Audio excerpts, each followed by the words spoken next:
So what was your religious background? I felt like I'm in some deep trouble. Is this tool available online for everyone to use? I'm a little bit introverted. First question for you. So my background is PR. You don't know when is the right time to quit? Every day of my life, odds with my boss with something, I started weeping. I started crying. Did you send it out? Did you send it out? And I'll be like, no. And then finally I did it. It was a very, very powerful session. Lady was doing all of this using her fingers. It was magical. What you're watching, what you're reading, we all need each other.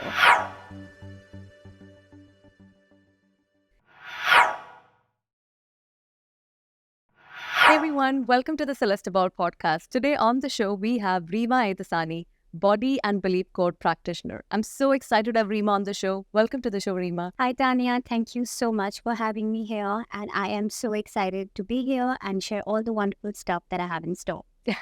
So before we begin, the first question for you. Before you ventured into this magical world of energy and body code, what was your life like? Wow, I can't even remember, but so my background is PR. Mm-hmm. I'm a graduate in mass media. So my first job was in a PR agency. And well, in my life, I was always a little bit exposed to spirituality. My mom has been meditating since I was 6. So I was always exposed to that side, but I never really connected to it until much later. And that was when I was working and things were going downhill for me. I was stuck in a job where I couldn't find meaning. I was stuck in an environment that was extremely toxic for me. And that's when it hit me that this is not the life that I want to live. And I started venturing out into different things. I went out and I seeked the help that I needed. And that's when everything started. I remember you mentioning about that instance when you decided that this is the moment. Right now, I don't know if I can say I'm stuck at a job because I'm not being traumatized at the job. But then I know that there's always going to be something else that is going to be so much more exciting than this. So you can't exactly quit it. You don't know when is the right time to quit. Yeah. And it's like, what do you do? And I think that's a lot more worse than being at a job that you hate. So was there an instance where you were like, this is it? Like, what led you to deciding, that's it, I'm quitting? So, I had several moments where I had that feeling, that intensity that I can't be here, I need to quit. And that came in stages. So for me, the first time this happened was where I was at odds with my boss with something. I actually was not getting the leaves that I asked for. And I mean, it might sound like a really small thing, but that's when I started questioning things. For example, for me, it was like, okay, I'm making money, but people make money to make their lives more comfortable, to live a happier life. But for me, I just was stuck because I felt like I'm making this money, but I'm not there with my family, or I'm not there doing the things that I wanted to do, and I realized that, no, this is not how I want to live, this is not how I want to spend every day of my life. And that moment came in when I actually started working with an energy healer at that point, because I felt like I was going downhill. My mental health was affected. I was confused. I had no purpose, no idea what I should be doing. And that's when I went out and I seeked the help that I needed. And while going through those sessions, I had this moment where I was in the office alone and I started weeping. I started crying. There was no one there, thank God. Mm-hmm. And I looked at this wall in front of me, and we had this beautiful graffiti wall. And I looked at that and I just looked up and I said, universe, I know there is something out there for me. And I know this is not it. I know that I am not meant to be doing this. So please show me something. I'm not asking for the entire picture, but I'm asking for a sign. And I closed my eyes, and while I was crying, I literally saw myself in front of people. Now, I had no idea what that meant and I got a little scared because by nature, I'm a little bit introverted. So for me to see something like that really overwhelmed me.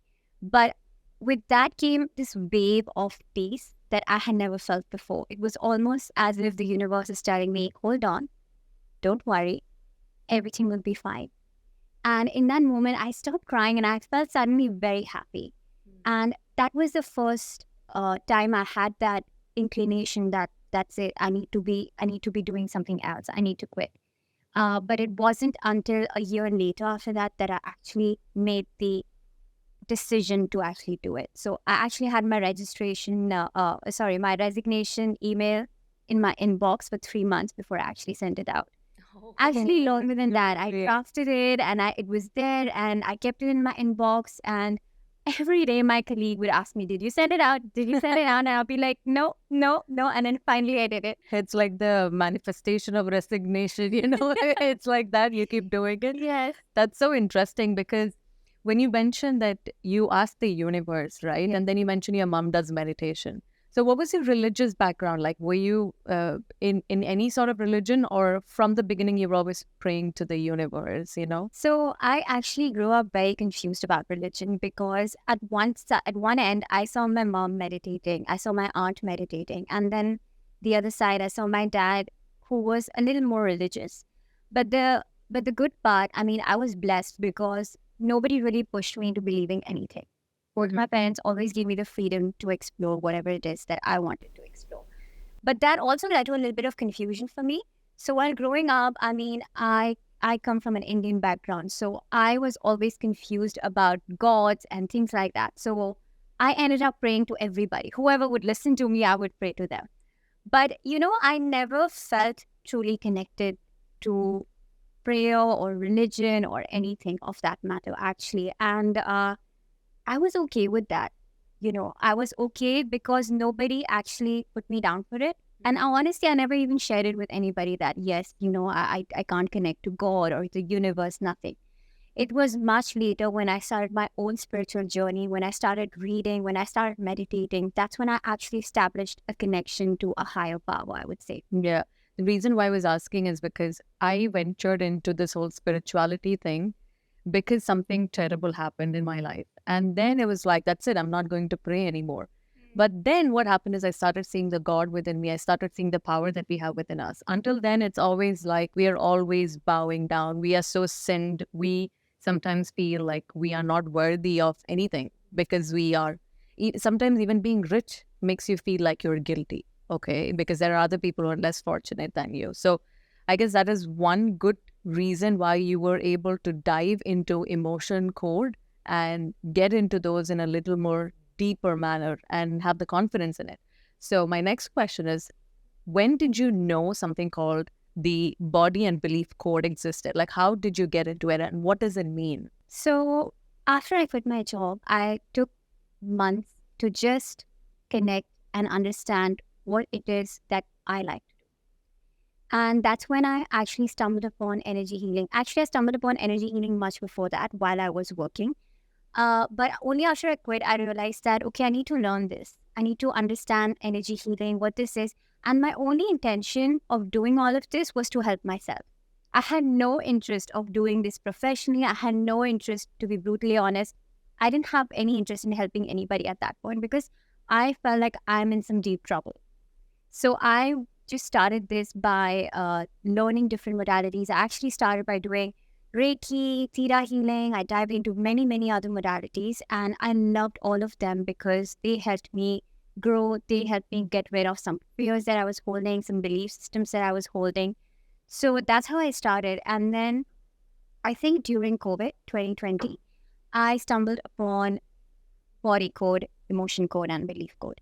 So, and the way I stumbled upon it is I met a practitioner who was in the US, and I did a session with her, and it was magical. It was a very, very powerful session. At that point, I was experiencing some backache issues, so that's what I did the session for, and it was really powerful. But at that point, to do the emotion code and the body code, you needed to go to the US to do it. It wasn't available online. There was no such thing. And then when COVID came, a friend told me that this is now available online to get certified into it. So COVID was the best time for me to jump into it. And before that, I anyway had a lot of experience with energy healing. I wasn't doing it professionally, but I was very much working on myself. If friends or family would ask for help, then I would do it. And during COVID, this came along and I dived right into it. And it helped me a lot because obviously at that point, things were not things were not great. People were suffering emotionally, mentally, physically. So this really helped me out. Can you tell me more about this session? Why do you say it was powerful? Did your back pain go away? So emotion code and body code, firstly, it's all about tapping into the subconscious mind and releasing emotions, imbalances that are trapped in the body that are creating certain issues. So when I tried this, I had a tailbone pain, actually. It was very, very intense. And during my session, the practitioner was releasing certain emotions within me. Now, I remember there was this one point during the session where I felt a sharp shooting pain in my tailbone. And it was so intense. It felt like something just left my body. Online? Yes, online. And it was so powerful and so intense that the minute it left, 5 minutes after the session, while she was still doing the session, I felt extremely tired. And this was in the middle of the afternoon. So I was wide awake. It was not like it was the middle of the night and it was time to sleep. No, I was fully awake, middle of the day. She did the session and suddenly I felt exhausted, almost to the point where I just wanted to take a nap. And when she finished the session, I realized that my pain instantly, like from a 10, it went down to a 2 immediately. And then I told her that I'm extremely tired. I'm exhausted suddenly. And she mentioned to, if possible, just take a nap at that point. And I said, okay. And thank God it was a weekend. So I finished my session and I took a nap and I slept for 3 hours straight. Wow. In the middle of the day. And when I woke up, I felt so good. I felt lighter. My pain was gone from a 10 to a 2 at that point. So this is just one session. It really helped me. So that's when I realized that this is really powerful. And it was really amazing because the kind of information that she was giving me with regards to the emotions, it was about what age did I trap this emotion. Can you tell me more, like when you say the emotion, how did she find out? How does this session work? Like, are you put to sleep when they ask you questions, or how does this session work? How a session works is it's like you and me talking right now. So you are not, as a client, you're not put into hypnosis or into sleep, nothing like that. It's like you and me having a chat right now. So what does the practitioner do? They actually connect with you, with your subconscious mind, using muscle testing. Now, muscle testing is a way for you to connect to the client's subconscious mind so that you can get the information that you need that would allow you to understand what's going on with the client. So there are many different ways actually to muscle test. There is something called a sway test. People use the finger method. I like to use a pendulum because I've been working with it for years now. So once I connect with the client's subconscious mind, we look at what is exactly causing a certain issue. For example, for me, it was my back pain, right? So she tapped into me and asked what exactly is causing this. So I use a set of charts and a software. And once I tap in, let's say you're my client and I tap into your subconscious mind. So I'll ask, okay, ask Tanya, what is causing this backache? Then it would take me to certain charts. These could be charts about emotions, traumas, belief systems that we are holding, a certain organ or gland in the body that's not functioning properly. And the reason why it's not functioning properly, it could be toxins, emotions, unprocessed trauma, etc. So it's basically through muscle testing that the practitioner is guided to see what exactly is causing an issue. And with that, they'll also tell you what age was this trap. So for example, I'll be like, okay, Tanya, there is some sadness from age 10 that is contributing to this backache. And then immediately your mind will start looking for those memories. Now, the beautiful part about this is that you don't need to remember what happened. So whether you remember or not what happened at 10 does not influence my session, because your subconscious mind knows exactly what happened, how old were you, where were you, what were you wearing, everything. It knows exactly what happened. So it knows what emotion got trapped there that is directly or indirectly contributing to that issue. So you don't need to go back to the memory. You don't need to relive those memories. You don't need to do anything. You just have to be open and just listen. And of course, sometimes when I'm doing sessions, clients do say that, yes, I remember exactly what happened. I can connect with that. I know what happened. So in that sense, the client gets an idea. But even if there is somebody who doesn't remember, that's completely okay. Because once we identify the emotion, we release it using magnetic energy. And magnetic energy, so there are different ways of doing this. So magnetic energy, you can use magnets, or sometimes I use my hands because humans produce magnetic energy. We're surrounded by magnetic energy. Is it? It's amazing because it's almost like pulling the emotion out of your body. So sometimes you do feel it. Sometimes people yawn a lot during a session because that's their body processing. Sometimes I have clients who suddenly start crying. And sometimes you feel absolutely nothing, which is also fine because we have to understand that every body processes differently. So there are sometimes when I'm doing sessions on myself, I feel nothing sometimes now because it's been really long now. So my body's sort of used to the process, used to the method. But even if you feel nothing, it's still working because we are still releasing stuff. And I had one scene on Instagram where this lady was doing all of this using her fingers, and I never understood what it was. She's talking about releasing these emotional blockages itself. And she's doing an online session and she's using her fingers to show this, and the other person is getting like seizures, or they were just moving and shaking so much. And I never understood what it was until you said that everyone has those magnetic properties in them, and that's what you're using to release it. So my next question is, what if it's something that's trapped in your past life? What if it's something like that? Will that still be lodged in your body as like blockages? Yes. So what happens is when, with past life things, it's like the memory, the information, or whatever you experienced in your past life is stored in your soul or in your energy field. So what happens is when your parents conceived you, that information also came along. So all of that can be trapped in the body. It can also be trapped in your aura, in your chakra systems, whatever it is. So it is all there. Or especially if it's something very traumatic, you will feel that it's there.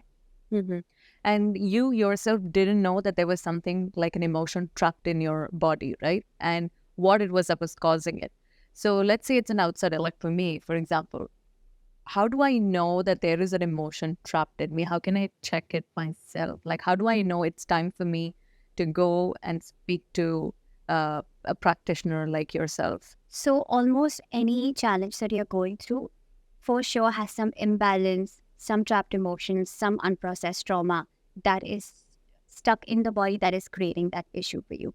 So the best way to understand whether something is stuck in you or not is to look at your own life actually, to see what is not working in your life, where the pains and aches are in your body. What triggers you, what really upsets you, and also once you understand that, that, okay, there is something that's not in alignment.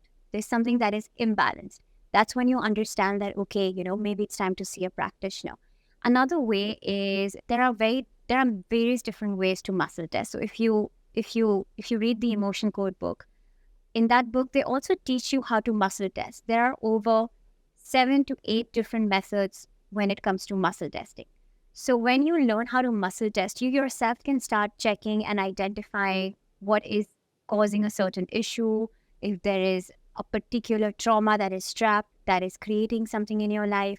So it's a very empowering tool because once you learn it, you can work on yourself as well and identify all of this as well. Is this tool available online for everyone to use? Yes. So the Emotion Code book, when you read it, one of the chapters touches upon muscle testing, and it describes all the different ways in which you can muscle test.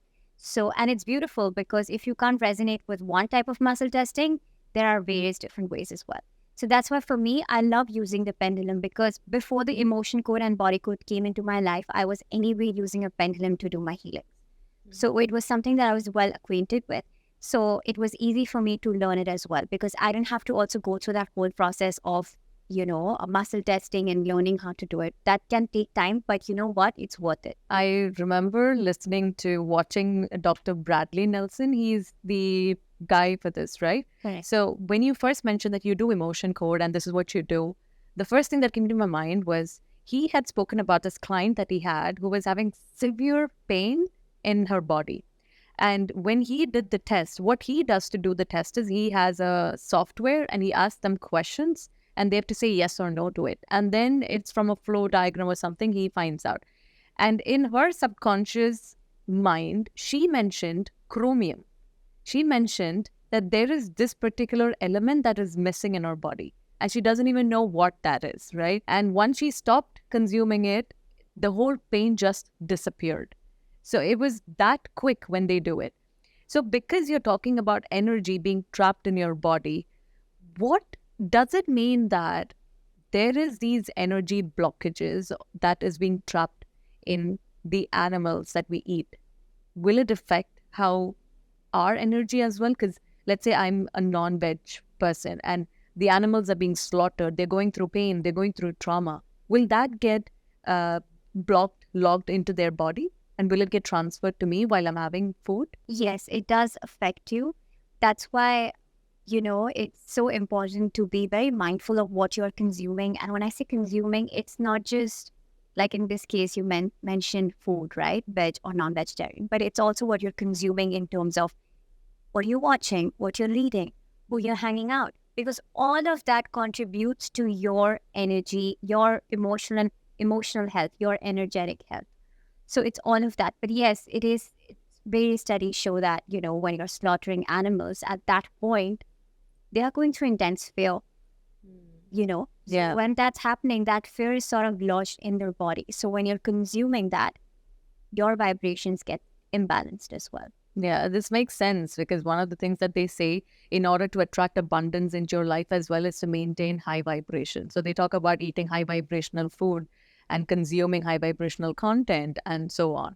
So my last question, do you have any final words for the audience?